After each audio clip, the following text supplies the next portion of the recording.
The forest was silent after the storm. Only the sound of wet leaves and the soft crunch of boots broke the stillness. Evan moved carefully between the fallen trees. His daughter Lila followed close behind, holding a small lantern. The light flickered on her pale face, making her look both brave and scared at the same time. They were searching for parts from an old alien wreck. Evan was a scavenger now, one of many humans who survived after the long war. The world was still broken, filled with ruins of alien ships and silent memories of battles no one wanted to remember. Then, from somewhere ahead, a voice whispered through the darkness. "Please, have mercy. I can't walk." Evan stopped. His breath caught in his chest. The voice didn't sound human. It was soft, trembling, filled with pain, and it came from the ruins of a crashed building nearby. Lila looked up at him. "Dad, did you hear that?" He nodded slowly. "Stay close to me." They walked toward the sound, their boots sinking into wet ground. The remains of metal walls and broken alien glass reflected the lantern's light. A faint movement caught his eye, something shifting behind a pile of debris. When he moved the rubble aside, he saw her. An alien woman lay on the cold ground. Her skin was pale blue with faint glowing marks running along her arms. Her long silver hair was tangled and dirty. One of her legs was twisted badly, and strange metal cuffs clung to her ankles. She looked weak, terrified, and too beautiful for the broken world around her. When she saw him, her eyes widened in fear. "Don't hurt me," she whispered. "Please." Evan crouched beside her. His voice was calm but firm. "I'm not here to hurt you. I'm just trying to help." She tried to move but cried out in pain. Her body trembled, her breathing fast. The cuffs on her legs looked cruel, designed to keep her from escaping. Lila stepped forward, holding the lantern higher. The light fell on the alien's face. She looked young, maybe in her 20s by human standards. Her eyes glowed faintly gold in the darkness. "She's scared," Lila said softly. Evan nodded. "She's hurt too." He tried to examine her leg, but the alien flinched every time his hand came close. Her fear was deep, the kind that came from being hunted.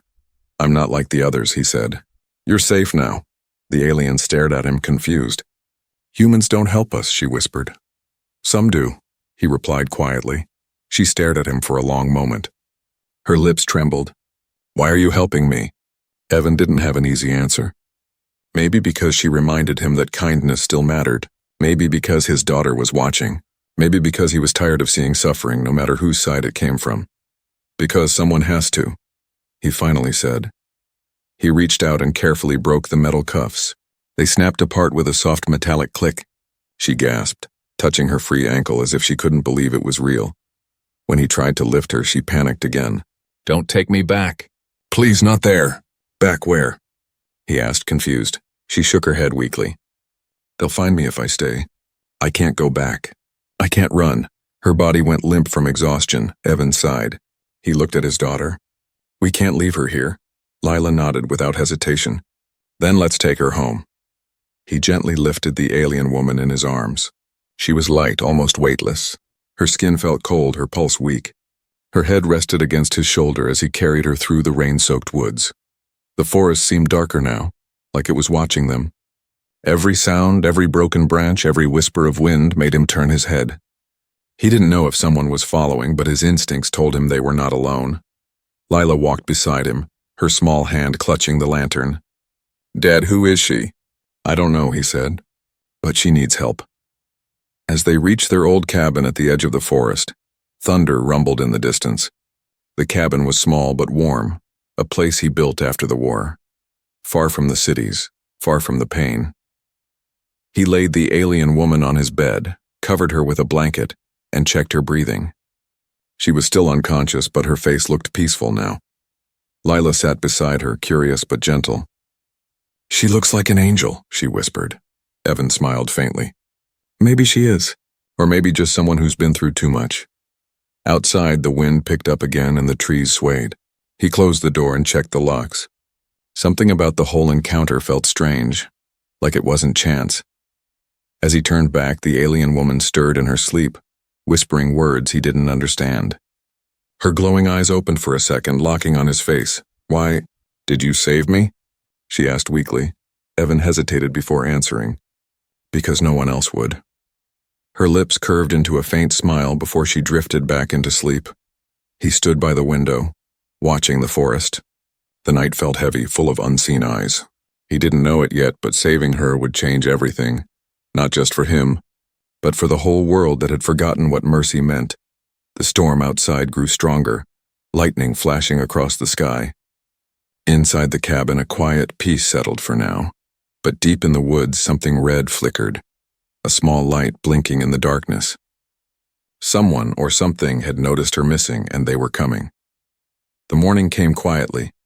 Soft light touched the wooden walls of the small cabin, warming the cold air inside. Evan sat near the bed, watching the alien woman breathe. Her skin had lost some of its pale glow, and her eyes moved slightly under her closed lids. She was still weak but alive. Lila entered with a bowl of soup she made from what they had. "Is she going to wake up, Dad?" she asked softly. "Soon," he said. "She just needs rest." They had found her only last night, broken and scared. Now she lay in his home, a place no alien had ever stepped in before. He didn't know what she had done or why she was hunted, but something in his heart said she didn't deserve to die out there. A quiet sound came from the bed. The alien woman opened her eyes slowly, blinking at the light. Her gaze moved around the room in confusion. The wooden walls, the small stove, the little girl watching her. When her eyes fell on Evan, she tensed. "Where am I?" she whispered. "You're safe," he said calmly. "You were hurt. I brought you here." Her voice trembled. "Why?" "Because you needed help." She tried to move, but her leg still didn't respond. She looked down at it, then back at him with fear. "Don't touch me," she said weakly. "Please." Evan stayed still. "I won't, but I can fix that injury. I used to work with machines, not people, but I'll try." Her glowing eyes studied his face. She seemed unsure if he was telling the truth. Lila stepped forward shyly and placed the bowl of soup on the table beside the bed. "You should eat," she said. "It's warm." The alien hesitated, staring at the bowl like it might be a trap. Then she slowly lifted the spoon. Her hands shook as she ate the first bite. The taste surprised her. Simple, human, kind. After a few minutes, she spoke again, her voice softer. "My name is Saria." Evan nodded. "I'm Evan, and this is my daughter, Lila." Saria looked at the little girl. "She's not afraid of me?" Lila smiled. "You don't look scary." For the first time, Saria's expression softened. A faint spark of warmth flickered in her golden eyes. Evan went to the shelf and pulled down an old medical drone.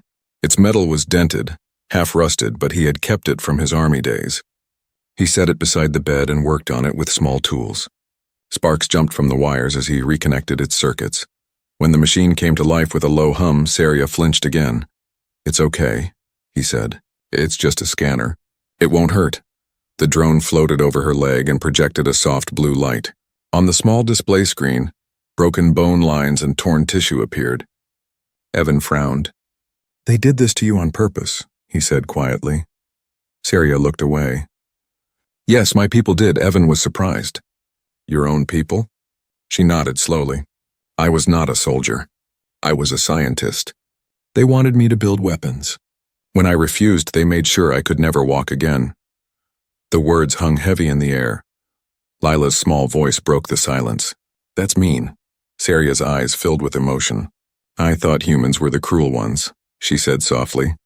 Evan shook his head. "Cruelty isn't only human." For a moment, they all sat quietly. 3 survivors from 2 broken worlds sharing a tiny cabin in the forest. Saria leaned back against the pillow, breathing slowly. "You shouldn't have helped me," she said after a while. "They'll come for me, and they'll come for you too." Evan looked at the window where snow had begun to fall outside. "Let them come," he said. "We'll deal with that when it happens." She stared at him like she couldn't understand such calmness. He stood and covered her with a thicker blanket. "Rest now," he said. "You'll need strength if we're going to keep you alive." When he turned away, Saria watched him quietly. There was something strange about this human, a kindness that didn't make sense in a world that had forgotten mercy. As the fire crackled, she whispered to herself, "Maybe not all humans are monsters." Outside, deep in the forest, a faint red light blinked again, hidden behind the snow-covered trees. It watched. It waited. The peace inside the cabin would not last long. Snow fell quietly outside the cabin, soft and endless. Inside, the fire gave a gentle glow, filling the room with calm warmth. Saria sat near the bed, her injured leg resting on a wooden stool. The swelling had gone down a little thanks to Evan's care. Evan moved around the cabin, fixing things as always. But now he worked slower, keeping an eye on her. His daughter, Lila, sat near the window, drawing strange stars on an old notebook. The air was peaceful, yet something unseen lingered. A feeling that this calm wouldn't last long. Days had passed since the night he found Saria in the ruins. She had started to walk a few steps using a stick Evan made from tree branches. Every step made her wince, but she didn't stop. "You're healing fast," Evan said, handing her a cup of warm tea. Saria took it carefully. "Your medicine helped," she said. "It's simple but effective," he smiled faintly. "Sometimes simple works better than machines." For a moment, silence settled between them. She watched the flames dance in the fireplace, lost in thought. Lila looked up. "Miss Saria, where did you come from?" Saria hesitated. Her glowing eyes dimmed. "Far away," she said softly. "A place that no longer feels like home." The words carried pain, and Evan noticed. "You don't have to tell us," he said quietly, but Saria shook her head. "You saved me. You deserve to know something."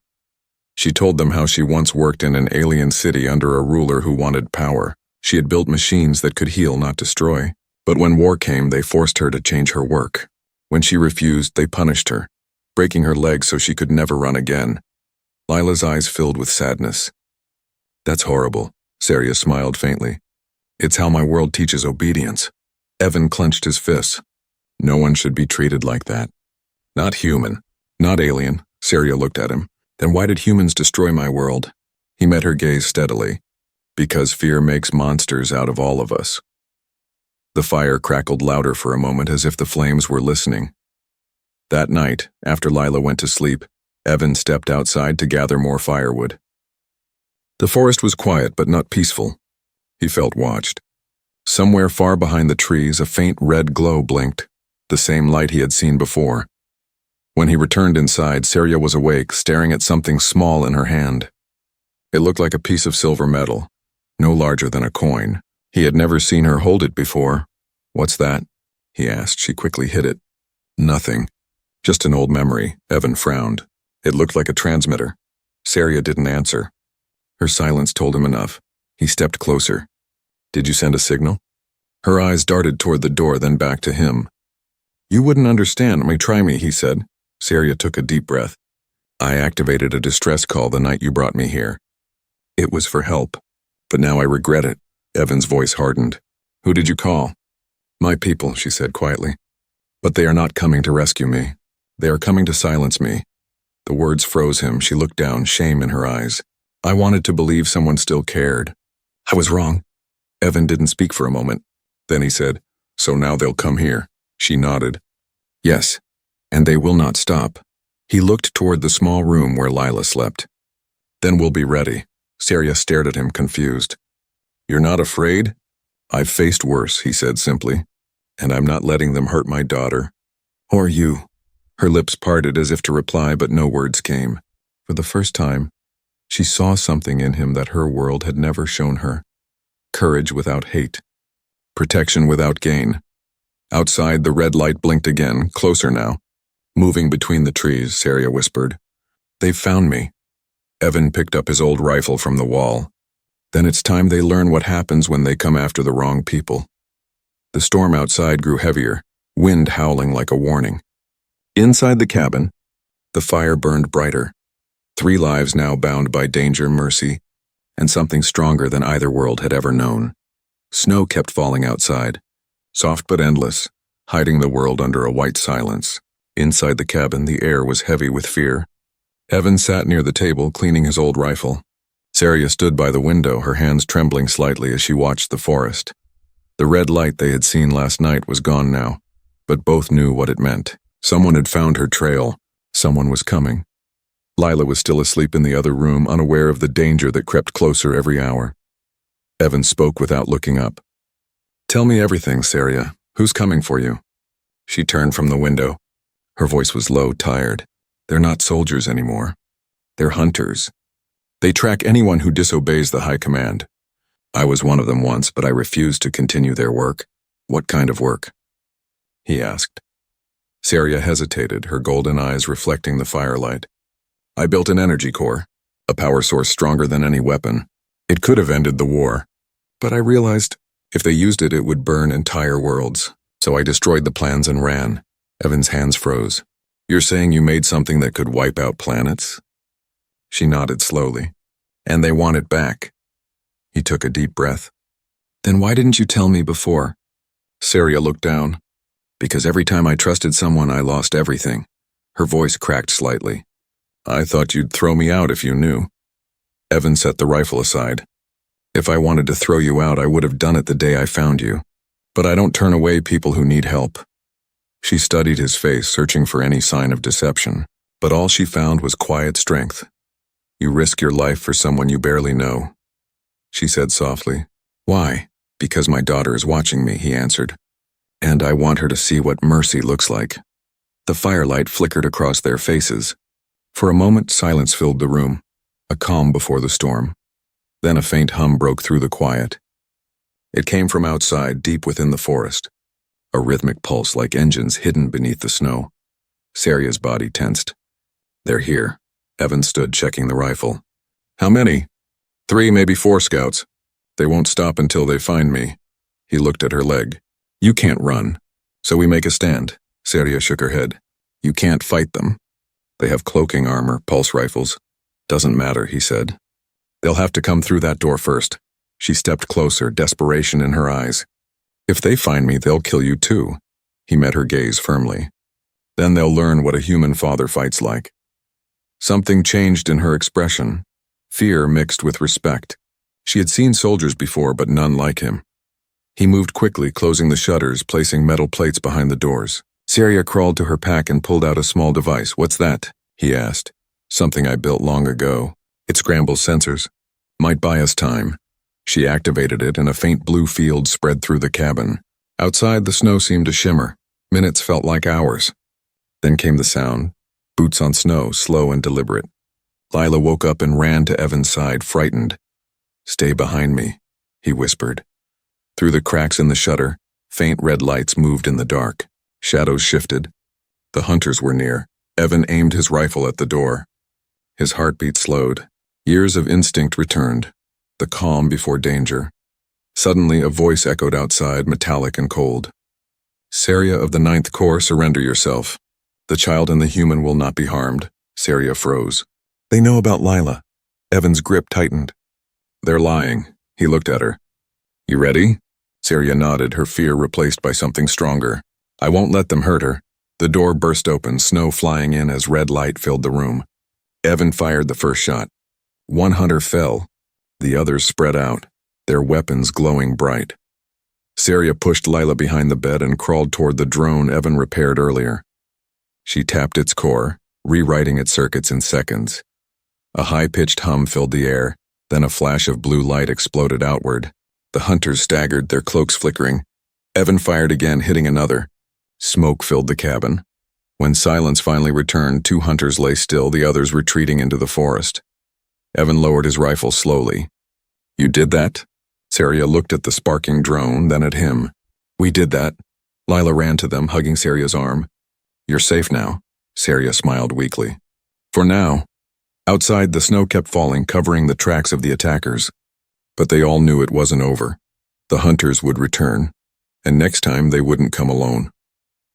Evan glanced at the stars through a gap in the wall. Whatever happens next, he said quietly, we face it together. Saria nodded. Together. And for the first time in years, she didn't feel like running. Night fell heavy and cold. The storm outside had stopped, but the silence that followed felt worse. The trees around the cabin stood like dark watchers, their shadows stretching long across the snow. Evan checked his rifle again, loading the last of his ammunition. Saria sat near the fire, repairing the damaged drone. Lila slept in the corner, her small body wrapped in a blanket. The cabin smelled of smoke and fear.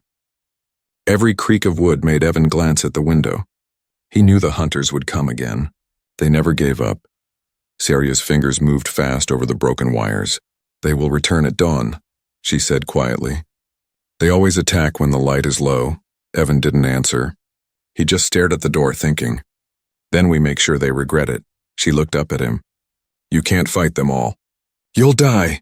He met her eyes. I've already lost too much in this war.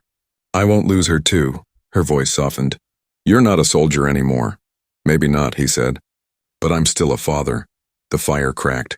Sparks rose and faded into the dim air. Hours passed slowly.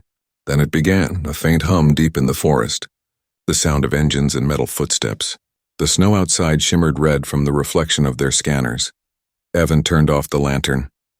They're here. Saria grabbed the small device she had built earlier, a cube with glowing edges. This will blind their sensors for a few minutes. After that we run. He shook his head. We can't run. You can't move fast enough. She looked down at her leg. Then you'll have to leave me, Evan frowned. Not happening. The hum grew louder. Branches snapped. Then came the thump of boots hitting snow. They were surrounding the cabin. Lila stirred in her sleep. Evan knelt beside her and whispered, Stay down. No matter what happens, don't make a sound. She nodded, clutching her small wooden doll tightly. Outside, the leader of the hunters gave a short metallic order. Target inside. No survivors if resistance is shown. The door shook with the first hit. Dust fell from the roof. Saria's hands trembled as she activated the cube. A low blue wave spread through the room. The humming of scanners outside suddenly cut off. Now, she said, they can't see us. Evan aimed his rifle toward the door. The second hit came harder, splintering the wood. The third blew it open completely. Cold air and snow rushed in. 3 armored figures stepped through the smoke, red lights flashing from their visors. Evan fired the moment they appeared. The first shot hit one square in the chest. The second missed, grazing another's shoulder. The cabin filled with light and sound, gunfire, sparks, shouts. Saria crawled toward the table, pulling open a drawer. Inside was the small energy cell from her beacon. She connected it to the drone's power core. The light inside turned white, bright as lightning. Evan, move, she shouted. He ducked just as the drone shot upward, releasing a pulse that burst through the cabin like a wave. The hunters staggered, their visors flashing wildly. Their armor flickered as their cloaking fields collapsed. Evan charged forward, tackling one to the ground. The two wrestled in the snow, hitting and struggling until Evan grabbed a fallen weapon and fired point blank. The body went still. Saria gasped as another hunter raised his rifle toward her.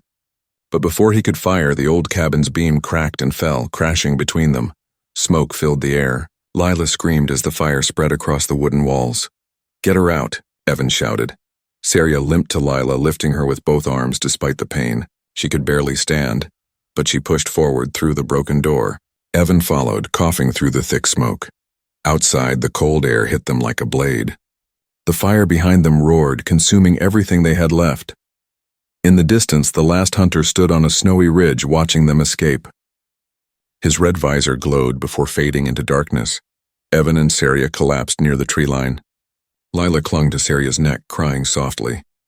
Evan looked back at the burning cabin. His voice was low but firm. We can't stay here anymore. Saria nodded weakly. There's a transport ship in the old valley left from the war. I can repair it. He glanced at her leg, still trembling from pain. Can you walk? Not well, she admitted, but I will. He helped her to her feet. Snow fell again, covering their footprints. Behind them, the flames of the cabin lit up the forest like a warning to anyone watching. As they moved into the shadows of the trees, Saria whispered, You lost your home because of me. Evan looked ahead, his voice steady. Home isn't a place. It's the people you keep alive. They walked on through the frozen night. 3 figures against a dying world, hunted, wounded but still breathing. And far behind them, unseen through the snow, a signal blinked once again. The hunters were regrouping. The real chase had only begun. The night stretched long and bitter as they moved through the frozen forest. The snow reached their knees, each step slower than the last. Evan carried a small pack with food and the last of his bullets. Lila clung to his back, wrapped in his coat. Saria limped beside him, her breath showing white in the cold air. The forest seemed endless. The only light came from the stars and the faint blue glow that traced along Saria's injured leg. She was silent most of the time, her face pale from pain, but she didn't stop. Just a little more, Evan said. You said there's a ship. Saria nodded weakly. An old transport, buried under the ice. I hid it there years ago. They pushed on until dawn painted the snow in shades of gold. The valley appeared below them, wide, quiet, and half covered in fog. Somewhere under that frozen ground was their only chance to survive. Lila climbed down from her father's back and held his hand. Is it far? She asked softly. Close enough, Saria said. But we must hurry. They'll follow the smoke from the cabin. The thought made Evan quicken his pace. Every sound in the forest felt like a threat. Even the wind seemed to whisper of pursuit. At last they reached a cliff overlooking the valley. Saria knelt in the snow and placed her hand on the ground. Thin blue veins of light spread from her fingers, tracing patterns through the ice. The ground began to rumble. Evan stepped back, shielding Lila as the snow cracked open to reveal a metal shape beneath. An old alien ship, half buried, covered in frost and vines. Its hull was broken in places, but the core light still glowed faintly.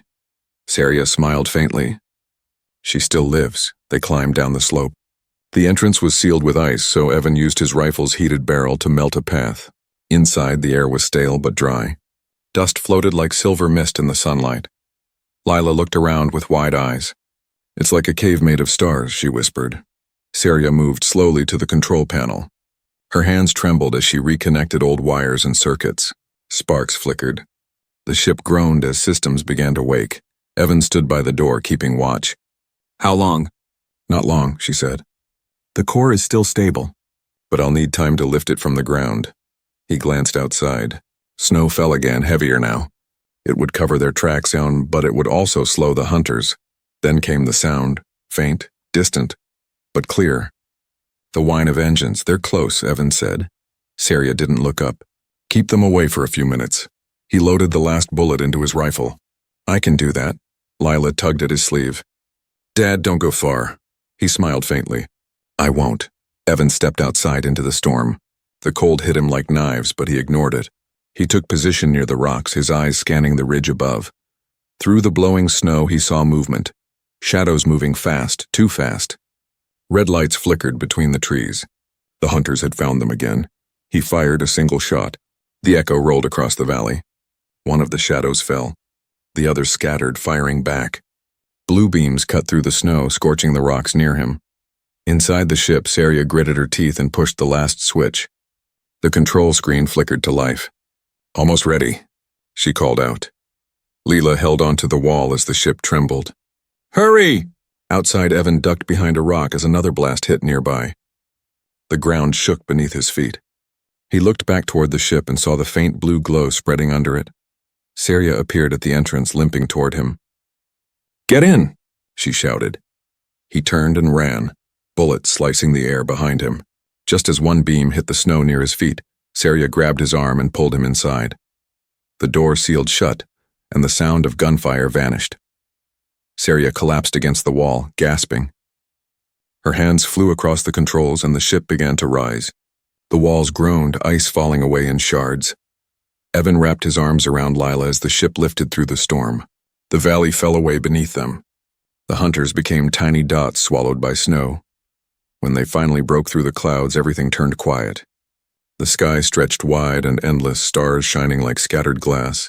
Saria leaned back in her seat, exhausted but alive. We made it, she whispered. Evan looked at her, then out at the stars. Where do we go now? She smiled faintly. Somewhere no one remembers our names. For the first time since the war began, there was peace, unfragile but real.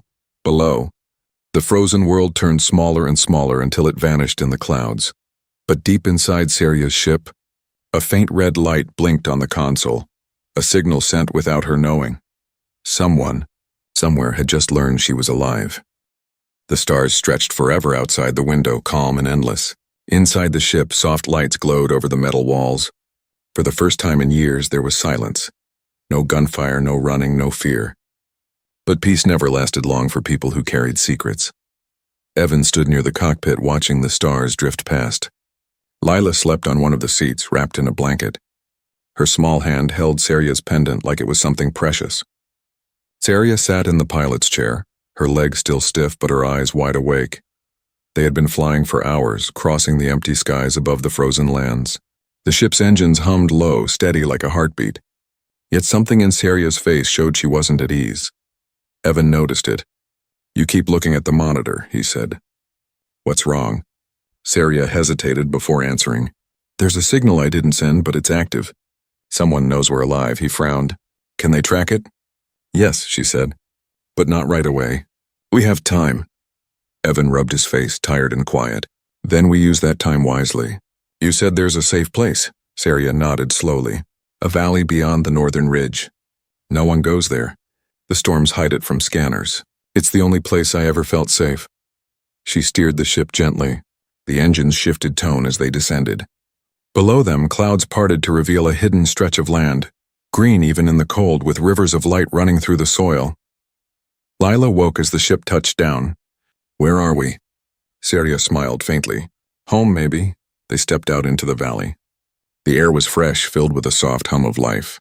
Strange glowing plants lit the rocks like stars fallen to the ground. The sky above shimmered faintly with the northern lights. Evan looked around in awe. "You lived here?" "For a while," Seria said. "Before the war reached even this place." She limped to the center of the valley where an ancient stone stood half buried in moss. Her hand rested on it gently. "I once buried something here. Something I swore I'd never use again." Evan watched as she brushed away the dirt, revealing a small metal sphere. Smooth, silent, and still pulsing faintly with light. He recognized it. "That's the energy core, isn't it?" Seria nodded. "Yes, the same power they wanted. I destroyed the plans, but I couldn't destroy the source. I hid it instead." Lila stepped closer, curious. "It's beautiful." Seria looked down at her, a sad smile on her lips. "It can power cities, heal planets, or destroy everything if it falls into the wrong hands." Evan folded his arms. "So now we decide what to do with it." She met his eyes. "It's not just power. It's a choice, mercy or vengeance, life or ruin." For a long moment, the valley was quiet except for the wind. Evan looked toward his daughter, then back at Seria. "You've already seen what power does to people. Maybe the only way to save what's left of us is to let it go." Seria stared at the core. The light from it danced across her face. "I created it to save lives. I thought I could control it. But I was wrong." She lifted it in both hands. "If I destroy it, they'll never stop hunting me. But if I keep it, I might become what I feared most." Evan stepped closer. "Then don't carry it alone." Seria looked at him, confused. He placed his hand over hers. "We'll do it together." For the first time, she didn't feel alone. She felt something warm spread through her, the kind of strength she had only ever seen in stories about humans who never gave up. They walked to the edge of the glowing river. The light reflected on the surface like a mirror of the stars. Seria took a deep breath and dropped the sphere into the water. The river flared bright, then dimmed until it glowed calm and still. The power was gone, melted into the earth. Seria stared at the water, silent. Then she whispered, "It's over." Evan smiled faintly. "No, it's beginning." Lila ran forward and handed Seria a small white flower she had picked. "You can keep this," she said. "It means family." Seria knelt and took it carefully. "Thank you, little one." She looked at the sunrise rising over the valley, golden light spilling across the mountains. For the first time in years, she wasn't running, wasn't hiding, wasn't afraid. She turned to Evan and Lila, her voice soft but certain. "Maybe mercy wasn't weakness after all." Evan nodded. "Mercy is what keeps us human." As the sun rose higher, the three of them stood together in the light. The soldier, the scientist, and the child, bound not by blood or species, but by choice. And far beyond the horizon, where the cold stars waited, the signal that once hunted her went silent. For the first time in a long time, the universe felt quiet and free.